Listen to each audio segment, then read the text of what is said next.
जय जगन्नाथ नमस्कार। आज भिडियोटी को आपण मानक स्वागत करुछि।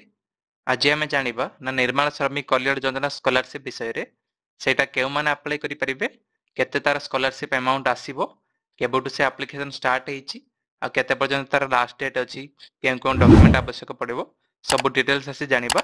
वीडियो को पूरा आरंभ रु शेष जाय देखंतु। मु पूरा स्टेप बाय स्टेप कहि देबी कोन कोन डॉक्यूमेंट लागियो, केमते अप्लाई करिवे। चलंतु वीडियो को स्टार्ट करिबा।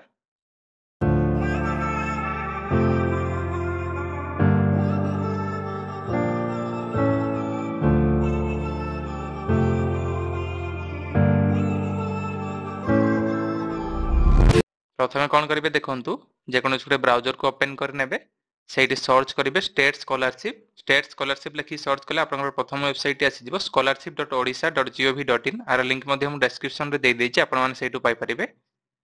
से वेबसाइट टा ओपन कला परे किछि एमती इंटरफेस टी शो करिवो। एठी तापरे एठी देखंतु तळकु स्क्रॉल कला परे एठी आपन को अनाउंसमेंट गोटे आसीबो। से अनाउंसमेंट ऊपर क्लिक कर नेबे।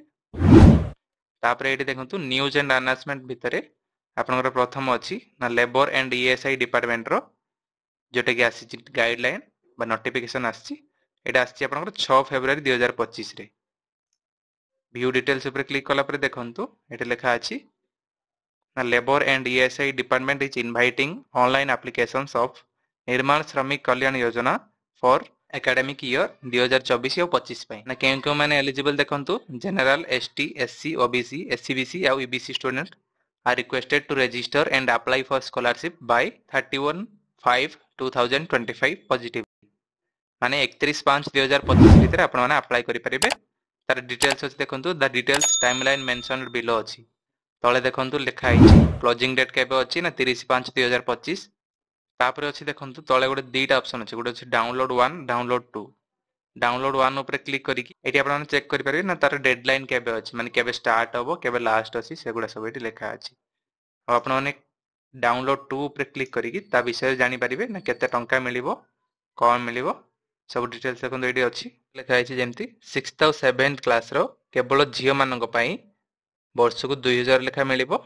आ क्लास 8 रो ऑल चिल्ड्रन माने झियो पो दी जन को मिलिबो 2000 पर annum मिलिबो।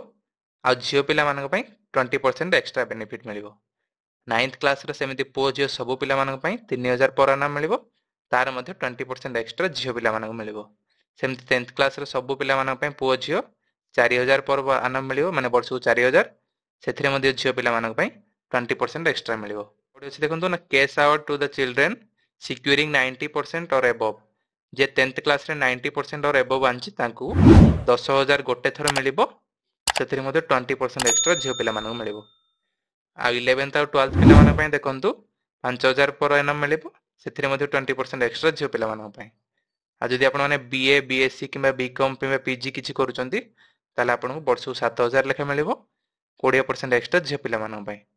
जदि आपण माने बीटेक किबा एमसीए किबा एमबीए किबा बी आर्किटेक्चर किबा एम आर्किटेक्चर किबा एमटेक किबा एमएससी किबा बी फार्म किबा एम फार्म किबा होटल मैनेजमेंट किबा कैटरिंग सर्विसेज किबा मेडिकल रो किछि जेमति कि एलोपैथिक, आयुर्वेदिक, होम्योपैथिक एमति करूचंती, सेटा भी गवर्नमेंट कॉलेज रे आपन को 40000 प्रति वर्ष मिलिबो आ 20% एक्स्ट्रा प्रति झियो पिला मानक पई। आ जदि आपण बीड करचंती किबा सीटी करचंती किबा नर्सिंग करचंती, सेटा भी गवर्नमेंट इंस्टीट्यूट रे ताले आपण को 10000 पर annum मिलिबो। 20% आपनकर झियो पिला मानक पई मिलिबो। आपण माने पूरा गाइडलाइन भी चेक करि परिबे। तळे अछि देखंतु केमते अप्लाई करिवे तार डिटेल्स अछि। कोन कोन डॉक्यूमेंट लागिवो देखंतु एठी लिखा अछि। प्रथम देखंतु आपनकर मार्कशीट किबा certificate of last qualifying examination.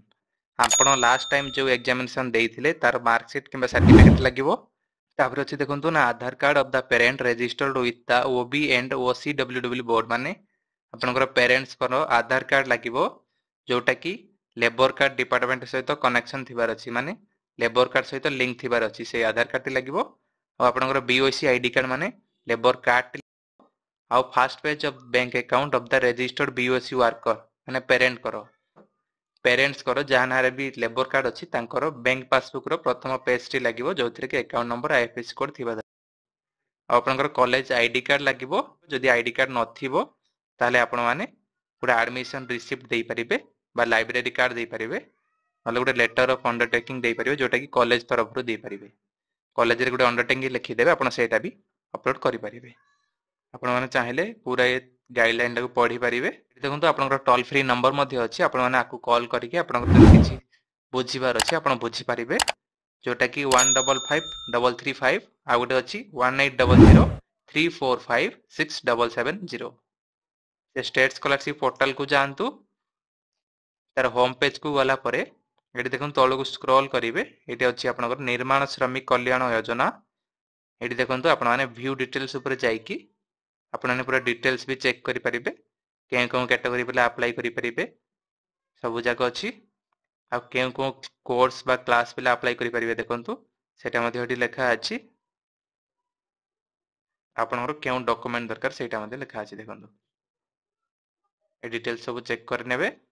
देखो जमती मुझे पूर्व कही ना, Aadhaar card of the student, copy of passbook of bank account with account number and IFSC code, passport size photograph of the student, marksheet of last exam passed, जमती सब document गुड़ा कही आपको, कॉलेज आईडी कार्ड, सब document गुड़ा लगे आप check करेंगे। अप्लाई करने देखो ये अप्लाई नाउ ऊपर क्लिक करेंगे। तापर आप पूर्व स्टेट स्कॉलरशिप रे अकाउंट नाही, रजिस्टर ऊपर क्लिक करिकी आपण रजिस्ट्रेशन करि परिबे।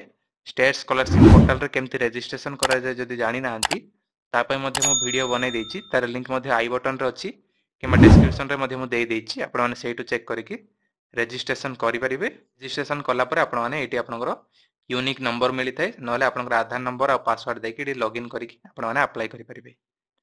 जदि आपण मानकु मो वीडियो भल लागिला ताहले वीडियो को लाइक करंतु, कमेंट करंतु, शेयर करंतु। आउ जदि आपण माने हम चैनल रे नवा आस्थांती ताले चैनल को सब्सक्राइब करी पाखरे थिया बेल आइकन को प्रेस करंतु, जहा द्वारा कि आगो मध्ये एमते इन्फॉर्मेटिव वीडियो को आपण माने बहुत सहजरे पाई परिबे। एथितला आदिर छोटिया वीडियो, पुनी थरे देखा नवा वीडियो रे। जय जगन्नाथ, नमस्कार।